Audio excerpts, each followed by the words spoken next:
विश्व भर में लोगों से कहना चाहता हूं, कम make in India.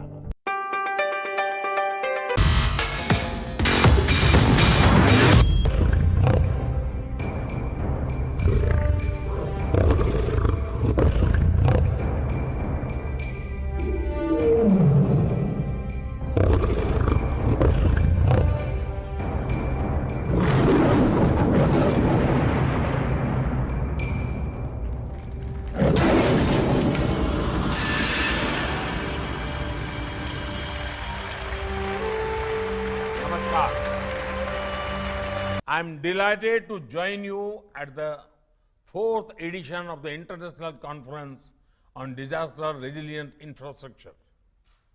At the outset, we must remind ourselves that the solemn promise of the Sustainable Development Goals is to leave no one behind.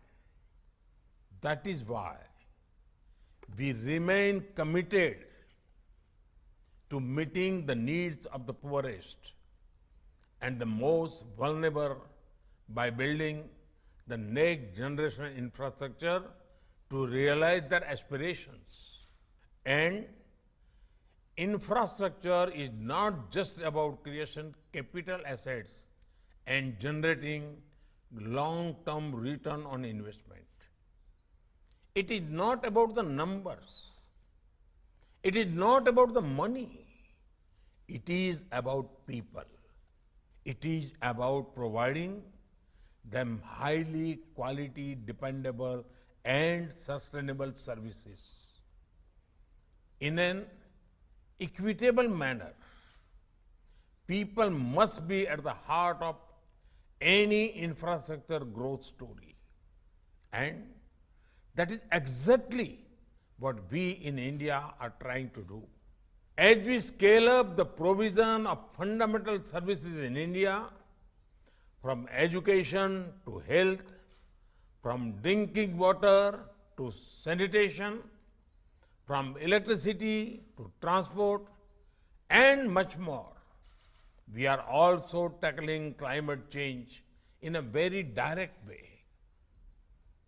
That is why at COP26, we have committed to attain net zero by 2070 in parallel with our developmental efforts.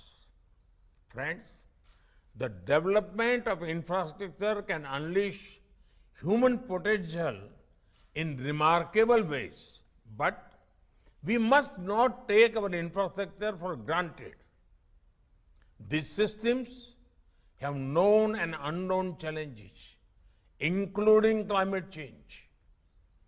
When we launched the ICDRI in 2019, it was based on our own experience and felt needs.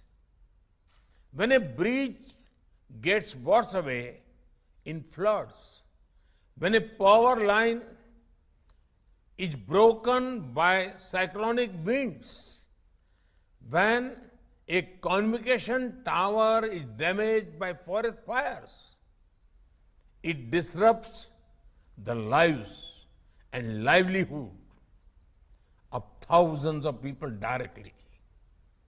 The consequences of such infrastructure damage can last for years and affect millions of people.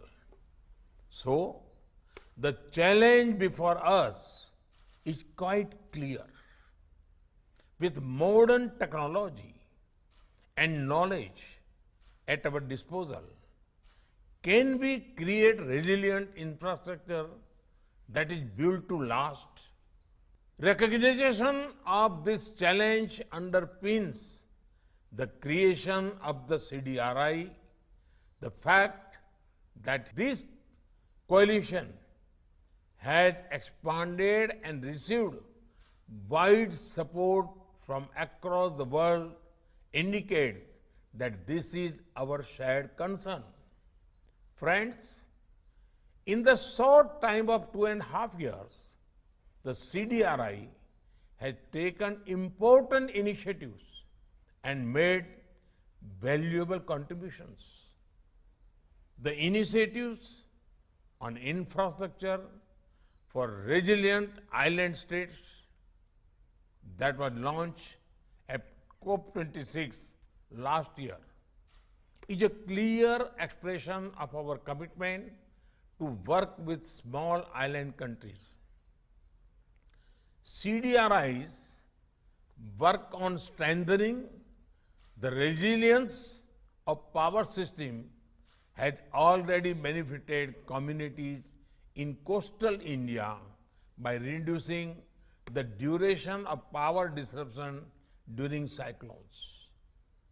As this work progresses to the next phase, it can be scaled up to benefit over 130 million people who are exposed to tropical cyclones every year.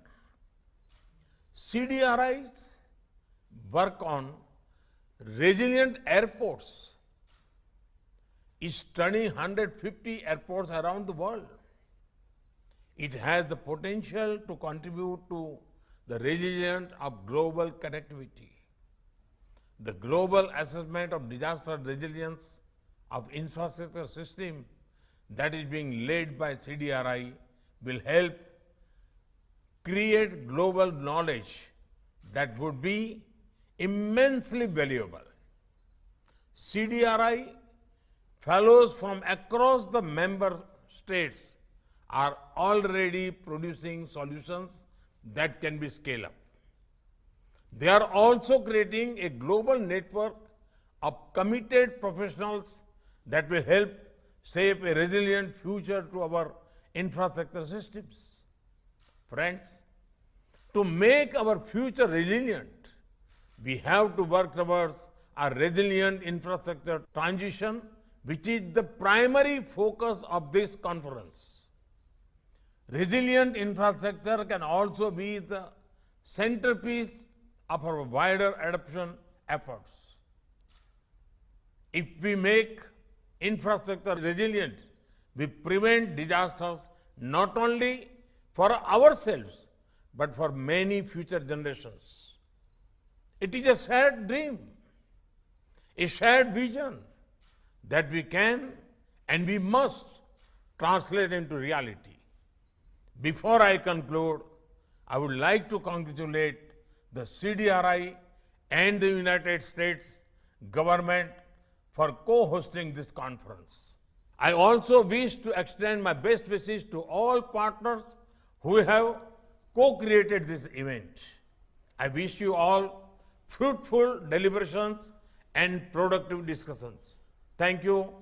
Thank you very much.